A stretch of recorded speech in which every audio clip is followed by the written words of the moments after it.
8장 28절에 의하면 기드온이 사는 40년 동안 그 땅이 평온하였더라라고 되어 있습니다. 기드온이 미드얀을 물리치고 40년간 가나안에 평화가 있었습니다. 문제는 기드온이 죽은 다음이죠. 기드온이 이제 죽기 전에 기드온의 자녀가 몇 명이었느냐? 30절을 보시면 8장 30절에 보시면 기드온이 아내가 많으므로 그의 몸에서 낳은 아들이 70명이었다라고 되어 있죠. 그러니까 기드온에게는 아들이 70명 있었습니다. 31절에 의하면 세겜에 있는 그의 첩도 아들을 낳았으므로 그 이름을 아비멜렉이라 하였더라. 그러니까 70명을 낳았는데 또 세겜에 있는 첩에게서 또 하나의 아들을 낳았었죠. 그 첩에서 낳은 아들이 아비멜렉이었습니다.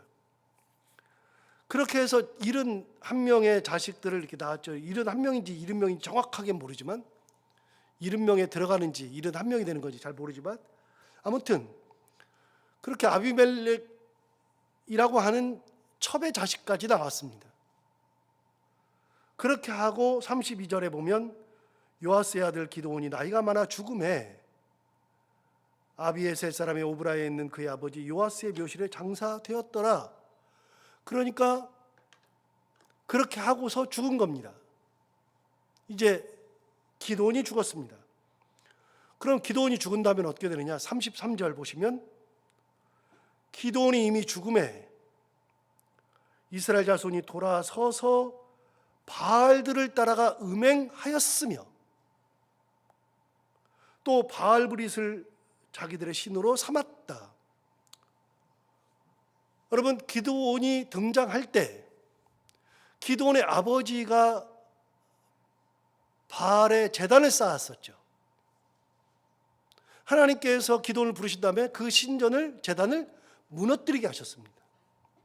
그 곁에 있는 아세라 목상, 신상은 다 쪼개버리게 하셨습니다. 그리고 아버지의 소 중에 7년 된 두 번째 소를 각을 떠서 하나님께 제사를 드리고 하나님 앞에 제단을 쌓은 다음에 그 위에 제물로 놓고 제사를 드릴 때 쪼개버린 아세라 목상 그걸 가져다가 불쏘시기를 해서 제물을 드렸죠.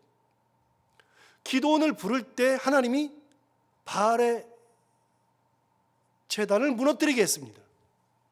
그러니까 기드온이 처음에 등장할 때 하나님께서는 바알의 신전부터 없앴죠. 제단부터 없앴죠.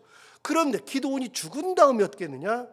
다시 33절을 보시면 기드온이 이미 죽음에 이스라엘 자손이 돌아서서 바알들을 따라가 음행하였다. 하나님이 이스라엘 백성들에게서 가장 먼저 없애려고 했던 바알, 그래서 기드온을 부를 때 바알의 제단부터 무너뜨리고 아세라 목상을 찍어버렸던 하나님의 뜻, 그 일이 있었을 때 기드온을 그렇게 해서 불러쓰셨는데 기드온이 죽고 나니까 사람들이 다시 바알들을 섬기는 쪽으로 돌아가 버렸습니다. 그러면 이 사람들 망하는 거는 불보듯 뻔하죠. 하나님 싫어하는 일을 하는 것은 망하는 것은 불보듯 뻔하죠. 그렇게 한 겁니다. 33절 뒤쪽을 보시면 바알 브릿을 자기들의 신으로 삼았다. 바알은 무슨 뜻인지 알잖아요. 바알이죠. 브릿은 언약이라는 뜻입니다. 그러니까 바알의 언약 혹은 언약의 바알 그런 뜻입니다. 어쨌든 이게 이제 바알 신을 섬기는 건데요. 바알 신을 자기들의 신으로 삼았죠. 하나님을 버리고 자기들의 신으로 바알을 삼은 겁니다. 그 다음에 34절 보시면 이스라엘 자손이 주위의 모든 원수들의 손에서 자기들 건져내신, 자, 주위의 모든 원수들에게 손에게서 자기들을 건져내신 여호와 자기들의 하나님을 기억하지 아니하였다. 하나님을 기억하지 않았습니다.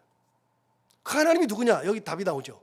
그 하나님, 여기 나오는 하나님은, 그 하나님은 이스라엘 백성들의 주위에 있는 모든 원수들, 그들의 손에서 그들을 구원하신 하나님, 지금까지 지켜주시고 인도하시고 구원하셨던 그 하나님을 잊어버린 겁니다. 40년 지나니까 별일이 없거든요. 이제 하나님의 은혜가 일상이 돼버리니까, 특별했던 하나님의 은혜가 일상이 되니까 하나님을 잊어버린 겁니다. 기억하지 않았습니다. 35절에 보시면 또 여룻바알이라 하는 기드온이 이스라엘에 베푼 모든 은혜를 따라 그의 집을 후대하지도 아니하였더라. 이런 이스라엘 사람들의 삶. 자, 기드온이 죽은 다음에 모든 것이 원점으로 돌아가 버렸죠. 그렇게 원점으로 돌아간 다음에 기드온이 죽었죠. 이제 어떤 일이 일어나는가? 9장 1절을 보시면 여룻바알의 아들 아비멜렉이 세겜에 가서 그의 어머니의 형제에게 이르러 그들과 그의 외조부의 집에 온 가족에게 말하였다. 여기 누가 나오냐면 여룻바알의 아들 아비멜렉이 나옵니다. 여러분, 아비멜렉이 어디 나왔죠? 31절에 나왔죠. 8장 31절. 누굽니까? 기드온이 세겜에 가서 세겜에 있는 그의 처백에서 낳은 아들이죠. 첩의 아들인데 어머니가 어디 출신이냐? 세겜 출신입니다. 그 세겜 출신인데, 자 9장 1절을 보시면 여룻바알의 아들 아비멜렉이 세겜에 갔습니다. 즉 어머니 고향 간 거죠. 그럼 거기 누가 있느냐? 어머니 친척이 살고 있겠죠. 외가가 거기 있죠. 자, 그럼 1절 다시 읽어보시면 이해가 됩니다. 여룻바알의 아들 아비멜렉이 세겜에 가서 어머니 동생 간 거죠. 그의 어머니의 형제, 외가죠, 에게 이르러 어머니 형제들과 그의 외조부의 집에 온 가족에게 말하였다. 그러니까 자기 외갓집을 다 모아놓고서 얘기한 겁니다. 뭐라고 하느냐? 2절 보십시오. 청하노니 너희는 세겜의 모든 사람들의 귀에 말하라. 여룻바알의 아들 70명이 다 너희를 다스림과 한 사람이 너희를 다스림이 어느 것이 너희에게 나으냐? 또 나는 너희와 골육임을 기억하라. 자기 외가에다가 물은 거예요. 70명이 너희를 다스리랴? 한 명이 다스리랴? 자기 외가인데, 나랑 관련이 있는데, 야, 우리 70명의 자식이 70명이 다스리길 원하니? 한 명이 다스리길 원하니? 나는 너희의 뭐라고요? 골육이다. 여러분, 그러면 당연히 외가에서 와가지고서 우리 친척인데 70명을 원해요? 한 명을 원해요? 한 명을 원하겠죠. 친척인데. 3절 볼까요? 그의 어머니의 형제들이 그를 위하여 이 모든 말을 세겜의 모든 사람들에게 귀에 말하며 그들의 마음이 아비멜렉에게로 기울어서 이르기를 그는 우리 형제라. 세겜 사람들이 야, 아비멜렉은 우리 형제야, 이렇게 된 겁니다. 4절. 바알브릿 신전에서 바알브릿 아까 나왔는데, 바알브릿 33절에 나왔었죠. 바알브릿을 자기들의 신으로 삼았죠. 이 바알브릿 신전이 세겜에 있었습니다. 세겜에. 그래서 4절, 세겜에 있는 바알브릿 신전에서 은 70개를 내어 그에게 주매 아비멜렉이 그것으로 방탕하고 경박한 사람들을 사서 자기를 따르게 하였습니다. 여러분, 은 70개를 누가 줬습니까? 누가요? 세겜 사람들이 모아준 겁니다. 세겜 사람들이 아비멜렉에게 은 70개를 모아줬습니다. 그랬더니 그거를 가지고 가서 어떻게 했느냐? 그 70개를 가지고 방탕하고 경박한 사람들을 사서 자기를 따르게 했습니다. 깡패죠. 불황하죠. 이런 사람 사가지고서 힘 자랑하는 겁니다. 세겜의 불황아들을 사가지고, 깡패들을 사가지고 이제 반란을 일으키려고 하는 거죠. 5절 보십시오. 그 70명 거기 세겜에 있는 방탕하고 경박한 사람들을 사가지고 뭘 했느냐? 자기를 따르게 한 다음에 5절, 오브라에 있는 그의 아버지의 집으로 갔어요. 기드온의 집으로 간 거죠. 여룻바알의 집으로 간 거죠. 거기 가서 여룻바알, 즉 기드온의 아들, 곧 자기 형제 70명을 한 바위 위에서 죽였으되, 형제들을 다 죽여버린 겁니다. 70명을 싸그리 죽여버린 겁니다. 어디서? 한 바위 위에서.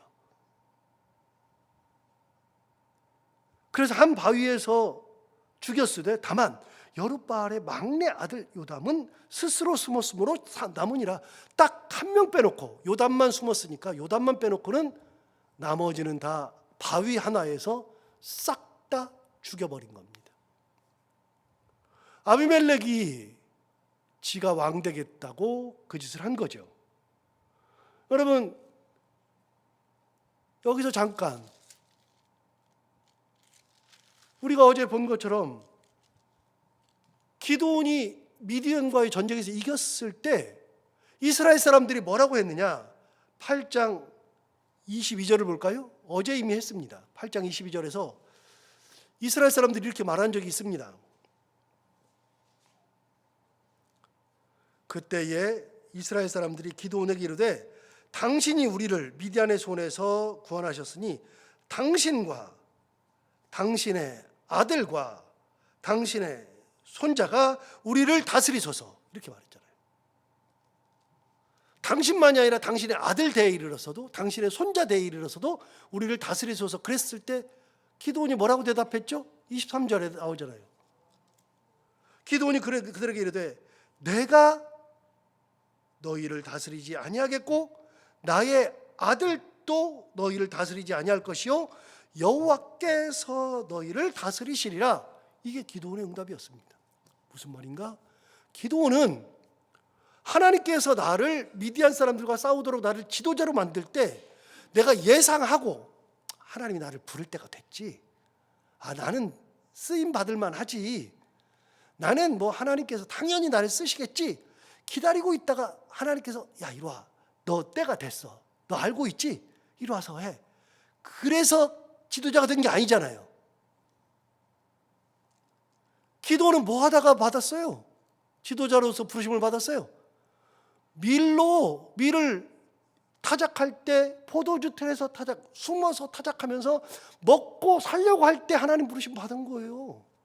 뭔 미디안과 전쟁이에요. 나도 모르는 사이에 하나님이 나를 불러서 지도자로 삼아주셨는데, 그러면 너희가 나를 보고 내가 너희를 다스리고 내 자식들도 너희를 다스리고 내 손자도 너희를 다스리고, 그거는 너희들 생각이고, 하나님께서 내가 다스리길 원하면 나한테 말씀하시겠지. 하나님이 내 자식에게 그걸 원하신다면 내 자식에게 그렇게 하시겠지. 하나님께서 내 손자가 그렇게 하길 원하시면 그렇게 부르시겠지. 그래서 여러분, 서두를 필요가 없어요. 안달복달할 필요가 없어요. 하나님의 뜻이 있으면 하나님이 움직이셔요. 이게 기드온의 뜻인데, 기드온이 죽은 다음에 그의 아들 아비멜렉이 그 짓 한 겁니다. 지가 왕 되겠다고, 지가 다스리겠다고 뭐까지 했느냐? 불황아들 사가지고, 세겜 사람들이 모아준 은 70을 가지고 경박한 방탕한 사람들 사가지고 자기를 따르게 해서 자기 아버지 집에 있는 오브라에 가서 형제 70명을 바위 하나에서 싹 다 모아놓고 거기서 싸그리 죽였습니다. 요담 한 명만 빼놓고. 하나님의 뜻이 아니잖아요. 사람을 선동해가지고 사가지고 하면 이게 하나님의 뜻이 이루어지는가? 당장은 뭐 되는 것 같죠? 절대로 안 되는 겁니다. 자, 7절부터 보시면 요담이 어떻게 하는가? 요담이, 살아남은 요담, 막내 아들.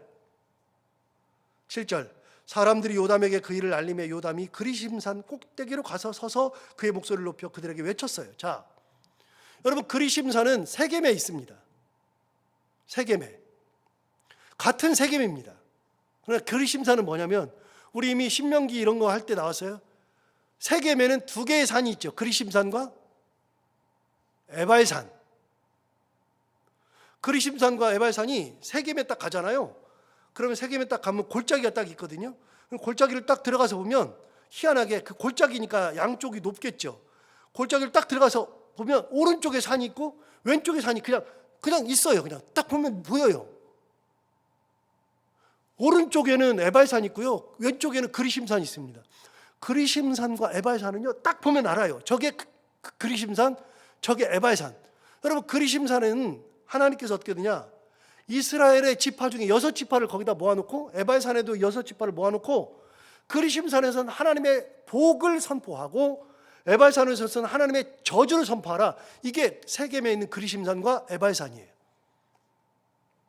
그럼 그리심산을 어떻게 하느냐? 딱 보면 그리심산은요, 희한하게 골짜기를 중심으로 딱 있는데 그 두 개 산이, 에발산은요 돌산이에요. 그런데 그리심산은요 나무가 그렇게 많아요. 그래서 복을 선포한 곳에 나무가 있다고 딱 생각하면 딱 보면 알아요. 그런데 그곳, 하나님께서 복을 선포하라고 한 그곳에 올라가서 요담이 세겜에 있는 모든 사람들에게 외치는 겁니다. 자, 7절 다시 보십시오. 사람들이 요담에게 그 일을 알림해 요담이 그리심산 꼭대기로 가서 서서 그의 목소리를 높여 그들에게 외쳐 이르되 세겜 사람들아 내 말을 들으라.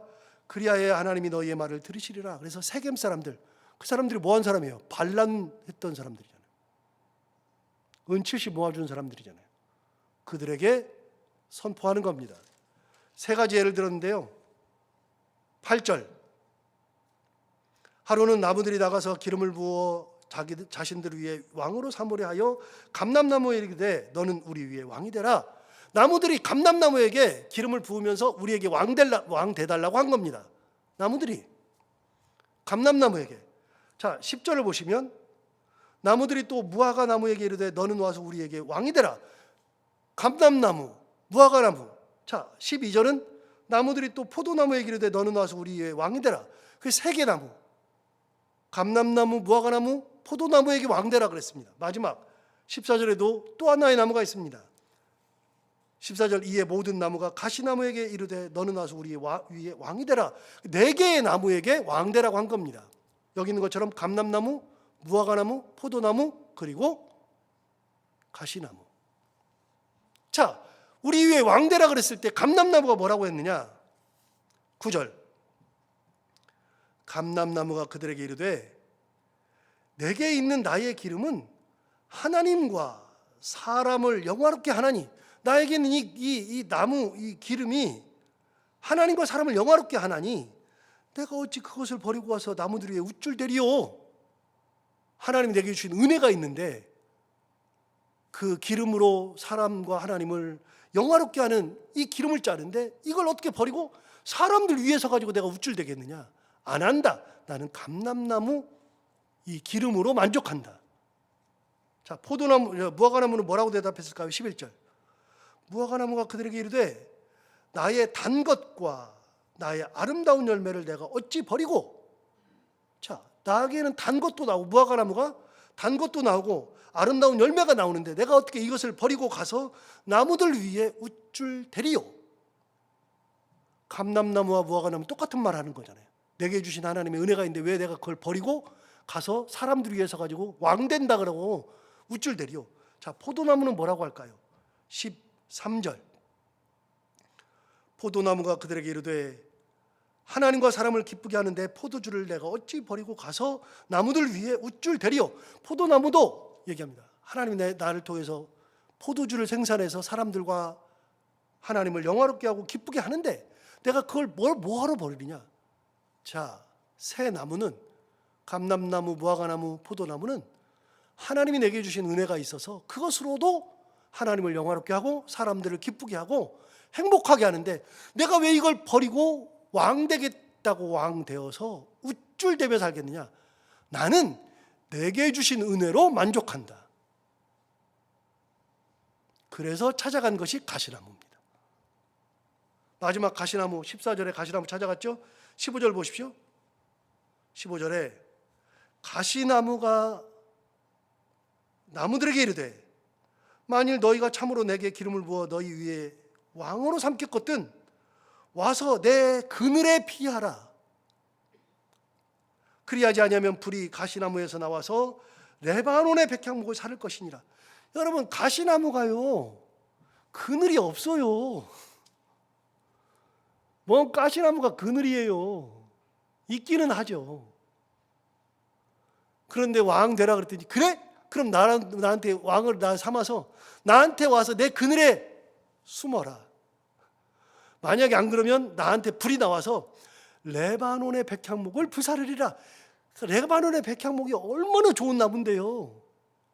너희들 그렇게 안 하면 싹 다 죽는다. 자, 여기까지 하면 가시나무가 누굽니까?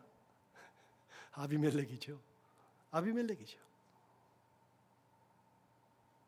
자기 분수를 모르고 떠드는 아비멜렉이죠. 그런데 세겜 사람들한테 말한 겁니다. 너희들이 그렇게 만든 거야. 너희들이 동조한 거야. 하나님의 뜻이 아니면 길을 갈 필요가 없습니다. 하나님의 뜻이 아니면 동조할 이유가 하나도 없습니다. 그냥 내게 주신 은혜로도 만족한 겁니다. 내게 주신 은혜가 얼마나 큰데요. 받은 복을 세어보아라. 크신 복을 내가 알리라. 우리에게 주신 복이 얼마나 커요. 비교하려고 하지 말고 내게 주신 은혜 그 자체만 보는 것으로도 만족한 거죠. 여기까지 인도하신 하나님, 나를 지금까지 지켜주신 하나님 얼마나 커요.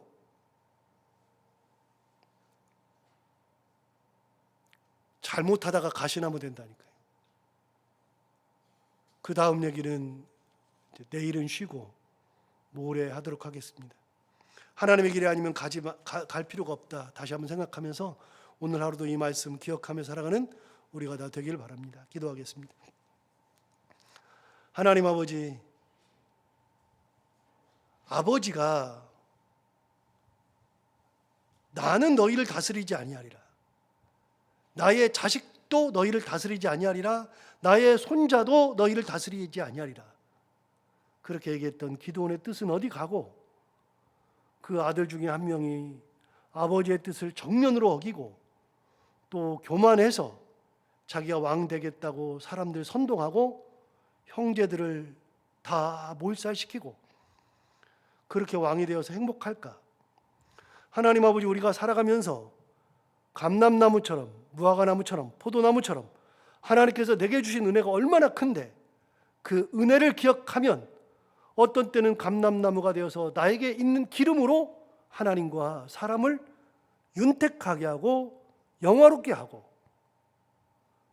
무화과나무로서 달고 아름다운 열매로 사람들을 기쁘게 할 수 있고 포도나무의 포도주로 사람들을 기쁘게 하나님을 영화롭게 할 수 있는 그런 은혜가 있다는 거 생각해 보면 나는 감람나무로서 이런 은혜, 무화과나무로서 이런 은혜, 포도나무로서 이런 은혜가 있다는 걸 생각하면 그것으로 감사하고 그걸 주신 하나님 앞에 영광을 돌리며 하나님 은혜 가운데 살 수 있는데 그가 아닌 것에 마음을 두면서 혹여라도 남과 비교하거나 혹여라도 다른 것을 바라보거나 그러면서 우리의 마음이 상하여서 가시나무와 같은 삶을 살지는 않도록 하나님께서 우리의 삶을 지키시고 우리 주신 것에 감사하며 영광 돌리며 살아갈 수 있는 저희들이 다 되게 하여 주옵소서.